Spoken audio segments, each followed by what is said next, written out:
जंतर मंतर रे छात्र आंदोलन ताती पुलिस मात्राधिक कार्यानुष्ठान विरोध में विरोधी हल्ला बोल।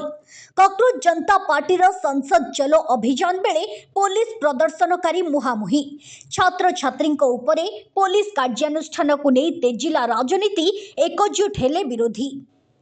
दिल्ली रो जंतर मंतर रे छात्र आंदोलन समय रे पुलिस रो लाठी चार्ज और अन्यान्य बल प्रयोग को नहीं विरोधी दलगुड़िक एकजुट होइछंती। छात्र छात्री प्रति पुलिस पक्षरु अत्यधिक बल प्रयोग होइथिबा अभियोग करी कांग्रेस समेत अन्य विरोधी दलगुड़िक केंद्र सरकार को कड़ा समालोचना करिछंती।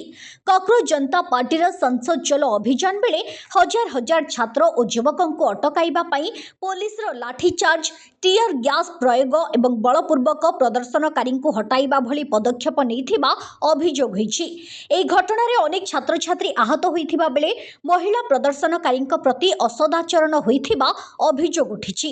विरोधी नेता मानक कहिबा अनुसार निज दाबी नै शांतिपूर्ण भावरे प्रतिवाद करुथबा छात्र छात्री उपरे लाठी चार्ज करिबा गणतांत्रिक मूल्यबोध विरोधी।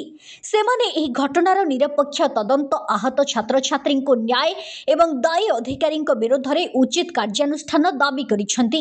एही घटना परे विभिन्न सामाजिक संगठन एवं आईनजीवी संघ सामना को आसी छात्र आंदोलन को समर्थन जणाइछंती। अन्यपटे दिल्ली पुलिस निज उपरे लागिथिबा अभियोग को खंडन करिछि। पुलिस रो कहिबा अनुसार संसद अभिमुखे जाउथिबा भिड़ को नियंत्रण करिबा पई केवल आवश्यक पदक्षेप निया जाइथिला। उक्त घटना परे देशर विभिन्न स्थान रे छात्र संगठन और विरोधी दल माने प्रतिवाद को आहुरी जोरदार करिबा पई घोषणा करिछंती। ब्यूरो रिपोर्ट प्रदेश वार्ता न्यूज।